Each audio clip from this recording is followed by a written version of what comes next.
and Carrie was given the full benefit of his tanned, muscular forearm, where he'd rolled his blue and white shirt sleeves up above his elbows. "I know. I'm sorry, Mr. Morgan. It's just that car was traffic.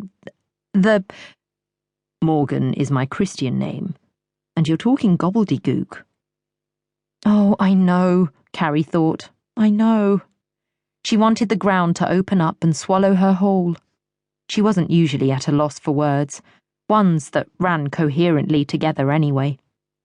Perhaps it was the surprise of such a wonderful house, and now this handsome, if rather irritated, man. Let me take that," he said, reaching towards Carrie for the things she was carrying. "We'll dump it over here for the moment." Morgan Harrington smiled broadly then at Carrie, showing a perfect set of sparklingly white teeth. But that smile only stiffened Carrie's resolve that she was not going to fall for his handsome face as she had fallen for Aaron's, the rat.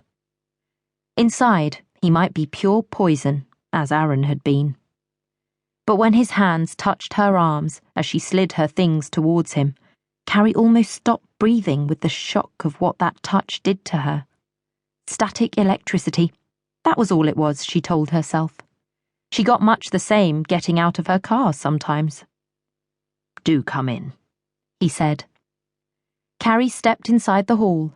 It was dark and dimly lit, and while she had imagined it might have smelled of beeswax or lavender, or that there might even have been a dog snoozing by the huge grate, there was nothing but an air of tiredness and sadness, and it was dry, as though there had been no life in the place for a long time. "A modern candelabra would be perfect instead of those small wall lights," Carrie said. "Coloured glass, maybe. You can get really lovely-looking ones in department stores quite cheaply." "Oh, God, no," she thought. "I've got a case of verbal diarrhea now. As if this man would do cheap." "Really?" He raised an eyebrow, and Carrie thought she saw the beginnings of a smile twitch at the corner of his mouth. Please don't smile at me, she thought, because she knew it would be a devastating smile, and her knees would become more jelly-like than they already were. "Really?" she said. "Good to know you have your finger on the pulse," Morgan said. "Keen to get on." "Making up for being late," Carrie said, struggling to sound like a grown-up professional and not a hormone-filled 14-year-old. "It's not how I normally do things." Good, Morgan said. He extended a hand towards Carrie.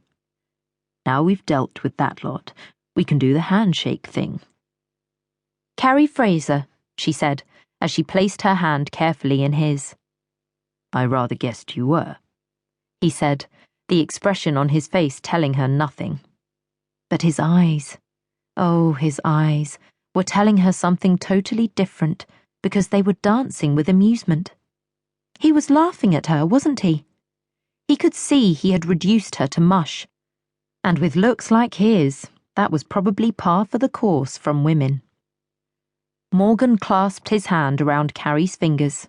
His handshake was firm and dry, and went on for longer than Carrie had expected, and he hadn't let go yet. And there was that tingly feeling again, only stronger. It reminded her of the time she'd touched an electric fence on a walk in the country with her father. It was all she could do not to yank her hand away from Morgan's. But as politely as she could, she disentangled her fingers from his, taking control of the situation. "Drawing room," Morgan said, pushing open a large, heavy door that squeaked on its hinges. Carrie said. "This, interesting." Dark green wallpaper, patterned with ivy trails, had faded in places where the sun had got to it.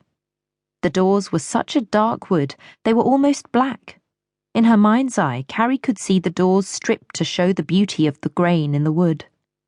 2 couches, non-matching, and 3 differently styled chairs were dotted about the large room, as though no one had cared where they were placed. How could she tell him it was tatty beyond belief? She guessed that Morgan had become accustomed to it over the years.